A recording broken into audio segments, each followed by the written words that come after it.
मुज़ाकरात उनसे होते हैं जिनके पास कोई इख्तियार हो। मैं हूँ वहीद अवान, आप हमारा यूट्यूब चैनल और फेसबुक पेज देखें। अस्सलाम वालेकुम। चंद दिन पहले राह का एजेंट करने वाले, मुल्क का गरदार करने वाले, आज उन्हीं से मुज़ाकरात हो रहे हैं।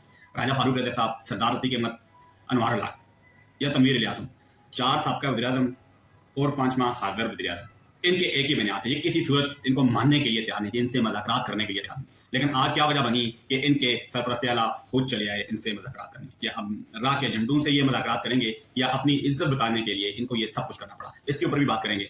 मुज़ाकरात शुरू हो चुके हैं। शौकत नवाज़ साहब की काबीना के अंदर जो है इस वक्त मुज़फ़्फ़राबाद के अंदर मुज़ाकरात जारी है। अब ये नुक्ता नज़र क्या है, राजा फारूक रज़ा साहब और साबका वज़ीर-ए-आज़म इस एक्शन कमेटी के बारे में इनकी क्या राय होती थी, इसके ऊपर भी तफसीलन बात करेंगे। अब मुज़ाकरात किनसे होते हैं?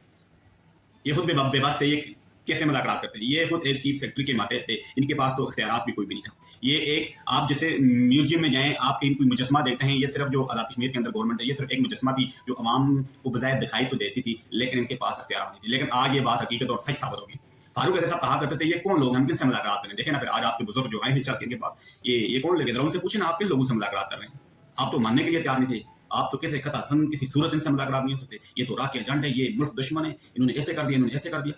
फिर आई पूछें अपने बुजुर्गों से, आपके बयान को उनको जूती के नोक पे रखते हुए आपको पूछा तक नहीं, आज वो खुद चले आए। उन्होंने वज़ीर-ए-आज़म आज़ाद कश्मीर ने जो रावलाकोट के अंदर जलसे के अंदर गए और तनवीर इलियास ने कहा, खाली कुर्सियों से ये लोग खिताब करते रहे, जितने भी वज़ीर-ए-आज़म थे ये सब खाली कुर्सियों से खिताब किए। उधर तो अवाम ही नहीं थी, जैसे पाकिस्तान से लाकर लोग उन्होंने शिफ्ट करके सारे जो नाकाम जलसे को कामयाब बनाने की कोशिश की। ये भी इनके मुंह पर एक बहुत बड़ा तमाशा था।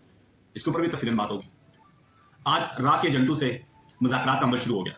मीर मकाम, अमूर कश्मीर और तारिक फजल चौधरी की क़यादत में पाकिस्तान साहब ने जो क़यादत भेजी, उन्होंने रखा डायरेक्ट हमसे मुलाकात करें। लेकिन पाकिस्तान के अंदर से सहूलतकारों का जो है वो सफाया होने जा रहा है। इस दौर में मैं आपको यकीनी तौर पर कहता हूँ, अभी तक जो है अवामी एक्शन कमेटी जो है वो जीत चुकी है। सहूलतकारों का जो बिल्कुल सफाया कर दिया है। इनका लंगर खाने ये है ना, या यतीम खाने में जाएंगे, ये यतीम खाने में जाएंगे, वहाँ से अपने लंगर का इंतजाम करते। ये वो लोग थे, मैंने आपको पहले भी कहा था, बदबूदार निज़ाम कश्मीर के अंदर खत्म हो जाए, अवाम को शकूर आ जाए। ये वो लोग थे जो अवाम के टैक्स के पैसे पे जाकर हज और उम्रा करते थे। ये इतने ईमानदार थे, ये ज़कात के पैसों पर जाकर जो है ना, इन्होंने उम्रे भी किए और हज भी किए। ये आप इनकी ईमानदारी का लेवल चेक करिए। फिर कहते हैं हम किन लोगों से मुलाकात करें, ये आप उन लोगों से मुलाकात उनका कह रहे हैं जो टैक्स देते थे, ज़कात डालते थे, उनके चंदे के मस्जिदों के जो चंदे जो इकट्ठे होते थे ज़कात के पैसे, ठीक है। फिर आप उसी पैसे, वो भी जो कपड़ा सामने हुआ, फिर आप वो पैसे लेकर हज भी किए और उम्रे भी किए। फिर आप कहते हैं हम पाक और साफ हैं। आपकी हैसियत आवाम जान चुकी है। आपकी जो अवामी एक्शन कमेटी का मुखालफ जो बयानिया था, आज वो भी उसका तकरीबन निज़ाम बढ़ चुका है। हकीकी तौर पर आप देखें तो आप एक जो अपने आप को बड़े बड़े बुर्ज कहते थे, उनका भी पासा आज पलट चुका है।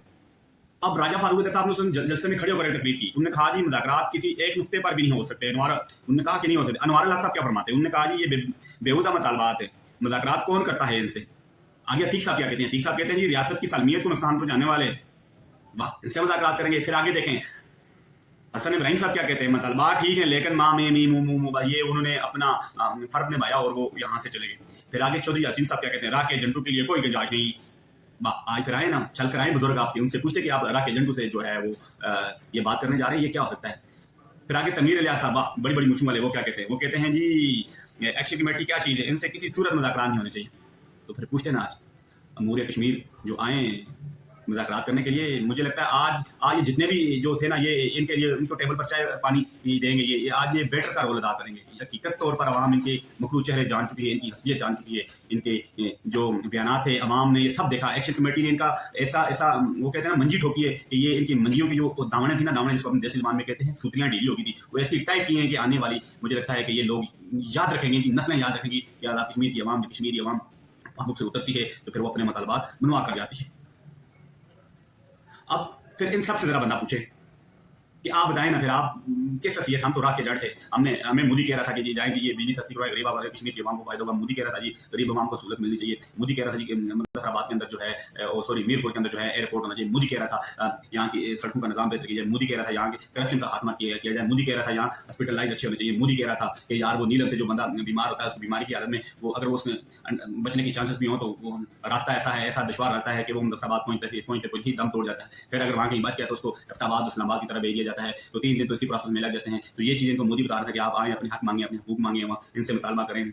یہ جو اوپر آپ نے نوسرباز بٹھائے ہوئے، میں نے آپ کو کہا جو مجسمے کے طور پر جو پیش کیے گئے آزاد کشمیر کے اندر، آج عوام نے ان کے جو میں نے کہا تھا ناڑے ان کے ڈھیلے ہوئے تھے، لیکن آج باقی ان کے ناڑے ڈھیلے ہوئے ہیں. آج ان کی اصلیت جان چکے ہیں، ان کی اوقات کا ان کو پتہ چل چکا ہے. یہ کس طرح کے لوگ تھے، یہ کس طرح کا بدبودار نظام چاہ رہے تھے، یہ کس طرح کشمیر کی عوام کو اپنا غلام بنا کے رکھا ہوا تھا. یہ کہتے تھے کہ تا ہماری غلامی کریں، لیکن اس بار عوام نے کہا نہیں، ہم جو چاہیں گے وہ ہوگا. عوام جس کو چاہے گی اس کو عزت دے گی، عوام جس کو چاہے گی سڑکوں پہ گھسیٹے گی. آج آپ ہماری بات نہیں مانیں گے تو پھر ہم آپ کا وہ حشر کریں گے جو اس وقت آپ ریاست کے اندر دیکھ رہے ہیں. ہم ایکشن کمیٹی یہ بالکل قطع نہیں چاہتی کہ ریاست کے ساتھ ریاست ٹکرا جائے، ریاست کے اندر رہنے والے لوگ ریاست سے ٹکرا جائیں. ایکشن کمیٹی بالکل نہیں چاہتی. ایکشن کمیٹی کی شروع دن سے ان کی یہی بیانیہ تھا کہ ہم ہمارے مذاکرات کے دروازے کھولیں، ہم مذاکرات کے لیے تیار ہیں. تو لیکن آج جو بڑے بڑے جو سیاسی قد آور لوگ تھے جو کہتے تھے کہ ہمارے بغیر کچھ نہیں ہوتا، آج ان کے بغیر وہ بہت کچھ ہو گیا. آج وہ ویٹر کا رول ادا کر رہے ہیں. مجھے تو شاید لگتا ہے ان کو کسی سائڈ ٹیبل پہ بٹھایا ہوگا، ایک کونے میں بٹھا کر ان کو کہا ہوگا جناب آرام سے بیٹھیں، آپ ہماری باتیں سنیں، ہم آگے ہیں، آپ اس معاملے کو حمل کریں گے. اور اب مجھے یہ لگتا ہے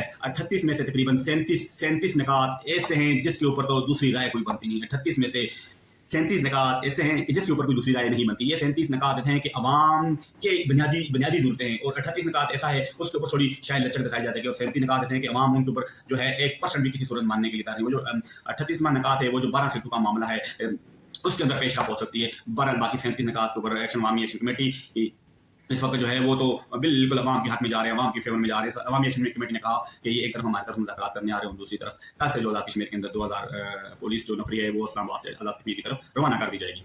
اب ان کی جو سیاست تھی اور یہ دبدبا تھا، روب انہوں نے آزاد کشمیر کے اندر جمائے رکھا تھا. یہ بڑے انہوں نے یہ گزشتہ جلسوں کے اندر انہوں نے خالی کرسیوں سے جو ہے وہ خطاب کرتے رہے. یہ لیکچر ایسے دیتے رہے کہ جیسے لاکھوں کی تعداد میں مجمع بیٹھا ہے. تو لیکن ان کی سوچ کو سلام، ان کی عظمت کو سلام کہ یہ چلو آئے، لیکن یہ اسٹیج پر آئے، ان کو اپنی عزت بچانے کے لیے انہوں نے اسٹیج کو ٹائم دیا اور خالی کرسیوں سے خطاب کرتے رہے. کوئی کس طرح کا بھاشن دیا، اس نے کس طرح کا بھاشن دیا، کسی نے عراق کا جنگ ڈکلیئر کیا، کسی نے یہ ملک دشمن بیانیہ بنا دیا، کسی نے پاکستان کے مخالف بیانیہ بنا دیا، کسی کو پاک عربی کے مخالف بنا دیا. یہ سراسر انہوں نے جو الزام لگائے آج شاید ان کو اس کے اوپر بھی معافی مانگنی پڑے. مجھے تو لگتا ہے عوامی ایکشن کمیٹی یہ بھی مطالبہ کرے گی یہ جو انہوں نے جو جھوٹے بیانات اور ہمیں عراق کے ساتھ جوڑنے کی کوشش کی، تو شاید اس کے اوپر بھی آج میٹنگ کے اندر ان کو ذلت اور رسوائی کا سامنا کرنا پڑے. یہ جن کو کہا کرتے تھے یہ کون لوگ ہیں ہم ان سے مذاکرات کریں، آج وہی لوگ آپ کے سامنے بیٹھے ہیں، آپ کے سامنے والے ٹیبل پر بیٹھے ہیں اور ڈھنکے کی چوٹ پر بیٹھے ہیں، اور وہ اپنے مطالبات منوانے کے لیے آپ کو آپ کی عزتیں، آپ کی اوقات آپ انہیں یاد کرے کہ ہم لوگ ہیں، ہم عوامی لوگ ہیں، ہم عوام کے نمائندے ہیں، عوام ہماری پشت پہ کھڑی ہے. آپ کے ہاتھ میں آپ کچھ نہیں رہا، آپ ایک صرف مجسمہ ہیں اور مجسمے کے طور پر آپ صرف کام کر سکتے ہیں. شوکت نواز میر نے کہا کہ عوامی ایکشن کمیٹی کے جو بھی نمائندے